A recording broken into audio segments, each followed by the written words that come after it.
Hey guys, today I want to show you how to make one of my favorite drinks. I'm a drink person, whether it's in the wintertime, with something cozy and hot, or in the summertime, I want something cozy and fun and cool and refreshing. So in the summertime, I like to make what's called a sunshine shrub. And you can go on my blog, seasonwithjoy.com, and you can look under beverages, and I have two recipes, one for the winter and one for the summer. And really what I want to show you is that a shrub could be made any time of the year using whatever herbs are actually in season and whatever fruit. So a shrub, if you have never heard of one, is not a small plant or something you plant out in your front yard. It is actually a drink that is made from apple cider vinegar and fruit and sugar as a way of preserving fruit back in 17th century England. And so it was brought over here and is used as a colonial drink. And we actually went to a restaurant in Philadelphia and they served shrub. I was really excited because I've made it for many years, but I've never seen it actually in a restaurant. And so the kids love to make snow cones in the summertime, and they'll drizzle the shrub all over, and it's really refreshing. But for how I use it as an adult is I like to take a quarter cup of ice, and I'll put maybe 1 to 2 tablespoons of the syrup, and then fill it with Pellegrino or whatever. If you want to make a real cocktail, you can do that with vodka or something like that. But I prefer to do a mocktail, and I love to serve it. It's really beautiful, the bright color, and I'll put some mint in. And it's a great pre-digestive drink that people can walk around a party, and that's getting the body prepared and ready for eating a big meal. So not only is it fun and fancy, and is a way that when your friends come over, you can make them feel extra special with something really beautiful, but it's actually helping them in their digestion as well. So let's get started, and I will show you what I'm using. The whole point that I want to do today is not actually show you a recipe, but I want to show you the components of a recipe. Recipes, I'm not really a recipe follower because I believe that our taste buds are really what help us cook. We work together. So I'm going to do a little bit of this and a little bit of that. Now it happens to be June, and right now elderflowers are all over. They're wild. You can see them. They will eventually drop their flowers and turn into elderberries. Use elderberries to make an elderberry syrup in the fall. But in the spring and early summer, I will use the elderflowers, which are really good for your sinuses, great for coughs, great for anything respiratory. I'm also going to use dandelion root. So I have dandelion root. Now you can go out and harvest it from your yard as long as it's not sprayed with pesticides or under foot traffic or animal in the path of an animal. But if you can forage wild dandelion root, that's excellent. I just bought mine from iHerb in a bag. So that's dandelion root. Today I'm going to use nettle just a little bit because it's so good for the respiratory system. This is hibiscus because it is a beautiful color. Plus it kind of has a cranberry flavor, so it makes it tart, and it goes really well with the pineapple and mango as well as the strawberry. Elderflower, oh, it smells so good.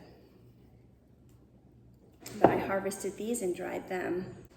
Okay, so those are the herbs that we're going to be using today. What my point is that I want to show you that you could use whatever fruit you have in season and with whatever herb is in season, because God gives us the herbs that we need at the time that we need them. For instance, if you get stung by a bee from the dandelion flowers that are out in your yard, then right next to dandelion is usually plantain root. With plantain root, if you were to chew it and make a poultice and stick it on a sting, then the pain will go instantly. So the remedy is usually right next to the ailment. Another thing is poison ivy. Poison ivy, poison oak, usually right next to that, so it causes a rash. Right next to it is the remedy, which is jewelweed, which is an orange flower. So I love how God does that. So that's why I tend to eat in season, and why I don't really have a recipe, although there are guidelines to follow on my blog, Season with Joy. I'll just look what I have in season, and I'll use the herbs that are out. That's why I'm going to be using elderflower today instead of the elderberry. So let's get started. I'm going to use some frozen fruit that I got from Costco because I don't have fresh fruit right now.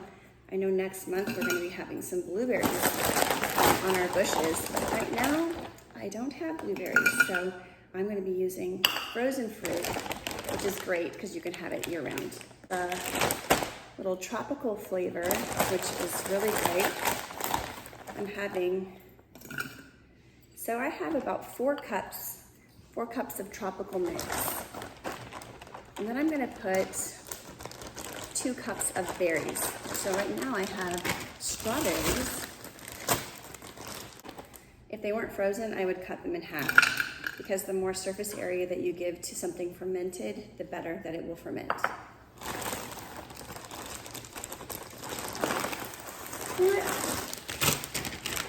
I think I'm gonna put an extra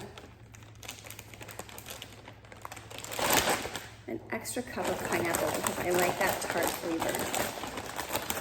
Pineapple gives it a nice sour flavor. And we're gonna be pounding that down with a sauerkraut pounder. So, yeah, you're not gonna have it really tall, but by the time we're done, it's gonna be down to here. And it will yield about 3 cups of syrup. I'm going to add the juice and the zest of 1 lemon. My mom sends me these Meyer lemons from her garden, so I know that they're organic and they are delicious.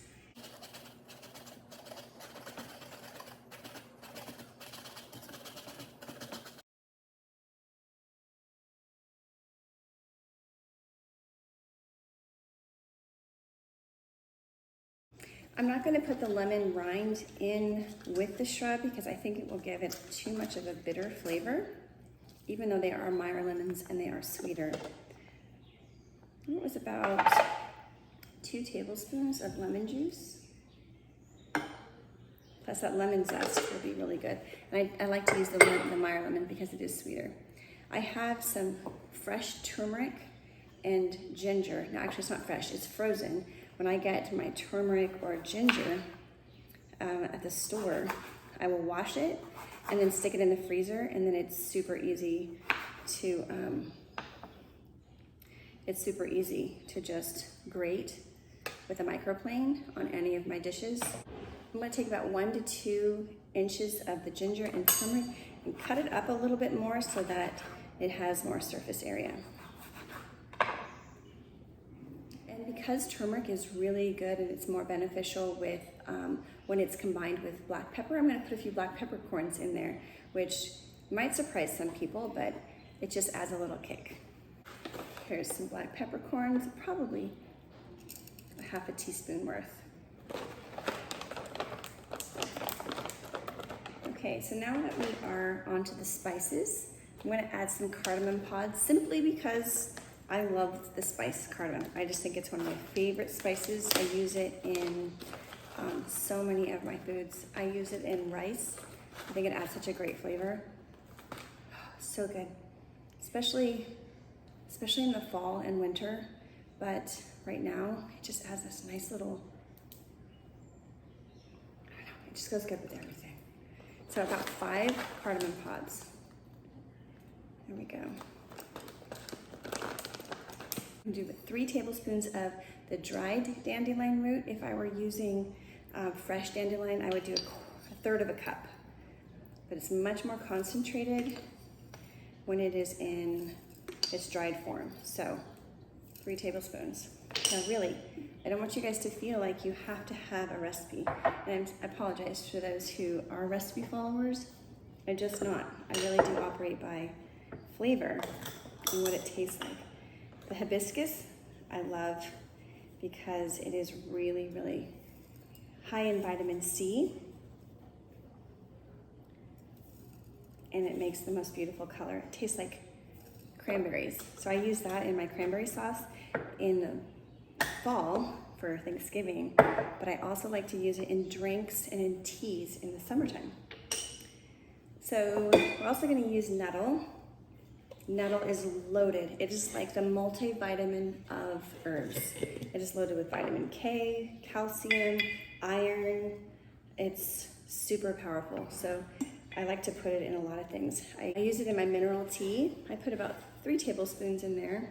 It will add a little earthy flavor to it, but if you're not a fan of the earthy green flavor, it's masked by the honey and the apple cider vinegar and a little bit of maple syrup.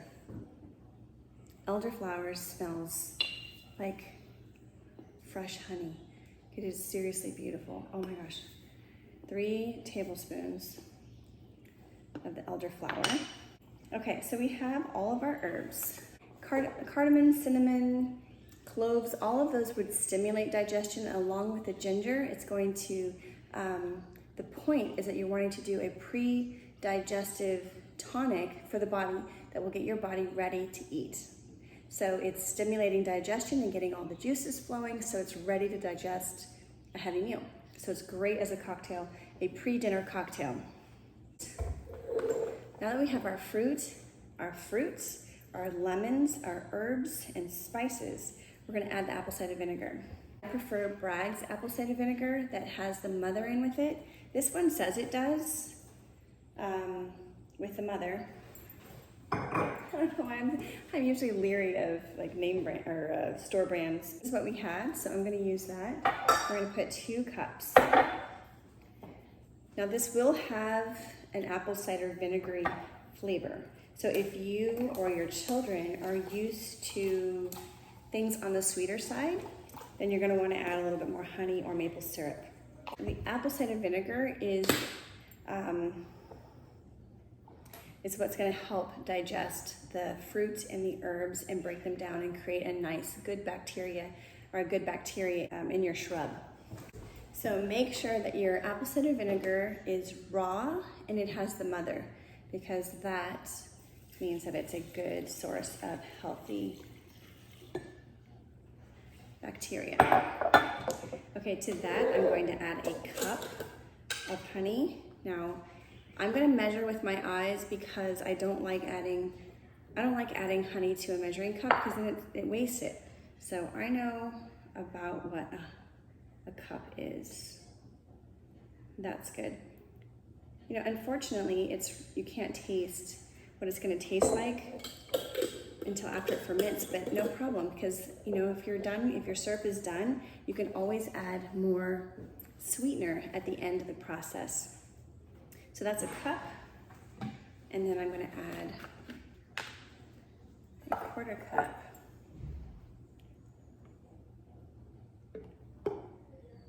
cup of maple syrup. It just gives it a little bit different sweetness. Okay, now that I have my fruits, my herbs, spices, lemon zest, ginger, and turmeric, my honey and apple cider vinegar and maple syrup. I'm just going to take a sauerkraut pounder and I'm going to make sure everything is submerged underneath the brine.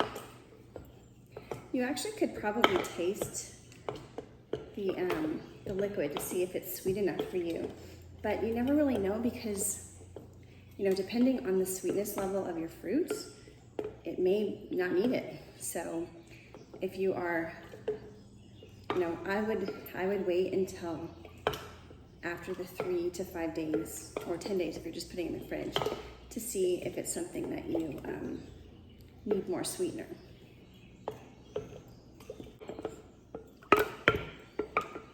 So it's just pounding it and breaking down the walls of the fruit to excrete all the juices and flavors. That looks good. After everything has been pounded down with a sauerkraut pounder, I'm going to get my pickle pebbles. I use these in another recipe for my preserved lemons. I use these all the time. I use them when I make my sauerkraut, fermented jalapenos in the summertime. These are a great investment. They are thick, heavy pieces of glass that are easily washed in the dishwasher. I just stick them on the top just so that it makes sure all the fruit goes underneath the brine.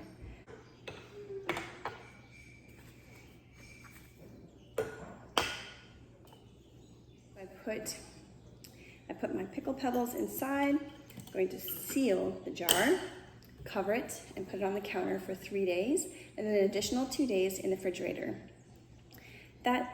You can also put it in the refrigerator for 10 days if you're nervous about putting it on the counter, but you shouldn't be using apple cider vinegar and honey. It's a great preservative. If you're interested in any of these kind of recipes, I have really loved this book. It's called Herbal Adventures with Kids, Backyard Excursions and Kitchen Creations for Kids and their Families. But we found a lot of fun recipes that you can do along with your children as you learn to identify and forage around your house or out in nice wild areas. It teaches you all about that, but that is a really great book. So I have 3 to 5 days that this is going to ferment, which is perfect because this Friday I get together with our dinner club and I'm bringing the Shrub. So I'll just take glasses, fill it with a little bit of crushed ice, some syrup, Pellegrino, a nice sprig of mint and a straw, and we'll be good to go with some great conversation while our bodies are getting prepped for a wonderful Mediterranean dinner.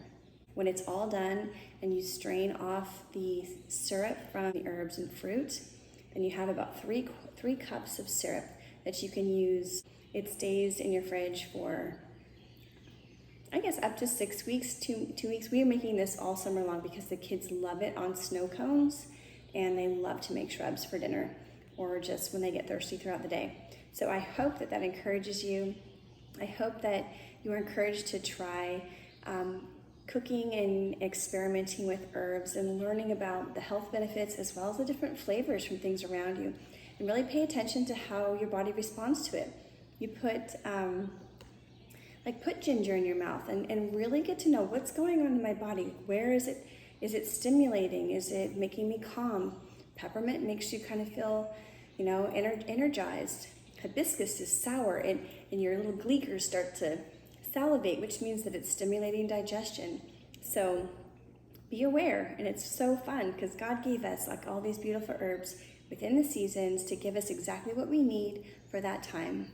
My prayer is that in everything you do, whether you eat, play, or love, may it always be seasoned with joy.